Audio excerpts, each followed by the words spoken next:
নমস্কার, সনাতন ধর্মকথা চ্যানেলে আপনাদের সবাইকে স্বাগত। আজ ফাল্গুন মাসের 6 তারিখ, বৃহস্পতিবার, শুক্লপক্ষের দ্বিতীয়া তিথি। মহাভারতের আদি পর্বে 223তম অধ্যায়ে খাণ্ডববন দাহ পর্ব শুরু করব। নারায়ণং নমস্কৃত্য নরং চৈব নরোত্তমং দেবীং সরস্বতীং ব্যাসাং তথা জয়মুদীরয়েৎ।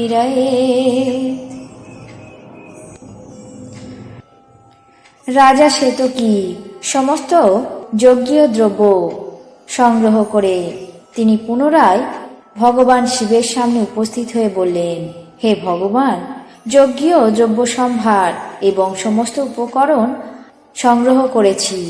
এখন আপনি প্রসন্ন হয়ে অনুমতি করলে আমি পরের দিনই যজ্ঞকার্যে দীক্ষিত হই। ভগবান রুদ্রদেব রাজার এই কথা শুনে মহর্ষি দুর্বাসাকে আহ্বান করে বললেন, হে দ্বিজেন্দ্র, এই মহানুভব রাজার নাম শ্বেতকী। আমার নির্দেশ অনুসারে তোমাকে যাজন ক্রিয়া সম্পন্ন করতে হবে। মহর্ষি দুর্বাসা তৎক্ষণাৎ তথাস্তু বলে তার কথাকে স্বীকার করলেন। তারপর যজ্ঞ কার্য যথাবিধি অনুসারে আরম্ভ হল। সেই যজ্ঞ সমাপ্ত হলে মহর্ষি দুর্বাসার আদেশ অনুসারে দীক্ষিত যাজক এবং সদস্যগণ নিজ নিজ স্থানে প্রস্থান করলেন। তারপর ভগবান অগ্নিদেব বিকৃতভাবে এবং তেজহীন হয়ে ক্রমশ গ্লানিযুক্ত হতে লাগলেন। তখন তিনি নিজেকে তেজহীন বিবেচনা করে অতি পবিত্র লোকপূজিত ব্রহ্মলোকে গমন করলেন। সেখানে পদ্মজনী ব্রহ্মাকে দেখে নিবেদন করলেন, হে ভগবান, আমি তেজহীন এবং শক্তিহীন হয়েছি। এখন আপনার দয়ায় পুনরায় নিজের ক্ষমতা এবং তেজ ফিরে পেতে চাই। এই কথা শুনে ভগবান ব্রহ্মা হাসি মুখে অগ্নিদেবকে বললেন, হে মহাভাগ, তুমি 12 বৎসর ধরে বহু ধারাহুত ঘৃত গ্রহণ করেছ বলে এমন গ্লানিযুক্ত হয়েছ, কিন্তু তেজহীনতাবশত সহসা ভেঙে পড়ো না। তুমি পুনরায় নিজের তেজ ফিরে পাবে। পূর্বে দেব নিয়ক্রমে দেবশত্রু অসুরগণের আলয়ে যে ভয়ঙ্কর খাণ্ডব অরণ্য দগ্ধ করেছিলে, সেখানে নানাবিধ জন্তু বাস করে। তুমি তাদের মাংস ভক্ষণ করে পরিতৃপ্ত হয়ে পুনরায় নিজের তেজ ফিরে পাবে। অতএব এখন শীঘ্রই যাও, খাণ্ডব বন দগ্ধ করে নিজের ক্ষমতা এবং শক্তি বৃদ্ধি করো।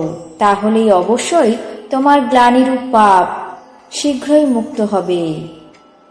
ভগবান অগ্নিদেব ব্রহ্মার মুখে এই কথা শুনে প্রচণ্ড বেগে খাণ্ডব অরণ্যে গমন করলেন। সেখানে উপস্থিত হয়ে ক্রোধ ভরে সহসা প্রজ্বলিত হয়ে উঠলেন। ভগবান পবনদেব তাকে সাহায্য করতে লাগলেন। খাণ্ডব বন জ্বলন্ত অবস্থায় দেখে সেখানকার প্রাণীগণ সেই অগ্নি নির্বাপনের জন্য অত্যন্ত অধীর হয়ে উঠল। হাতি ক্রোধ পরবশ হয়ে সহসা সত্বর তার সুর দিয়ে জল এনে অগ্নিকে নির্বাপন করতে লাগল। সর্পগণ ক্রোধে মূর্ছিত হয়ে মস্তক দিয়ে জল সেক করতে আরম্ভ করল। অন্যান্য প্রাণীগণও নানা উপায়ে কিছুক্ষণের মধ্যে সেই অগ্নিকে নির্বাপন করল। অগ্নিদেব ক্রমে ক্রমে 7 বার প্রজ্বলিত হয়ে উঠলেন। বন্য জন্তুগণ সেই 7 বারই অগ্নিকে নির্বাণ করল। আজ মহাভারতের আদি পর্বের 223তম অধ্যায়ের অন্তিম অংশ খাণ্ডব অরণ্য দাহ পর্ব এখানেই শেষ করছি। বাকি অংশ আগামী পর্বে পাঠ করে শোনাবো। এখন জেনে নেব আজকের দিনের 12টি রাশির রাশিফল। মেষ প্রাপ্তি যোগ, বৃষ আশা ভঙ্গ, মিথুন বিশ্বাস ভঙ্গ, কর্কট অবসাদ, সিংহ শিরপীড়া, কন্যা সমস্যা বৃদ্ধি, তুলা অগ্নিভয়, বৃশ্চিক আঘাত প্রাপ্তি, ধনু ব্যবসায় মন্দাভাব, মকর শুভ যোগাযোগ, কুম্ভ প্রাপ্তিতে বাধা, মীন অসাধুতা।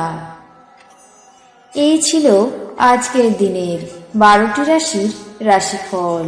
আপনাদের কেমন লাগলো তা অবশ্যই কমেন্ট বক্সে জানাবেন। চ্যানেলটিকে সাবস্ক্রাইব করবেন, লাইক করবেন, শেয়ার করবেন। ধন্যবাদ।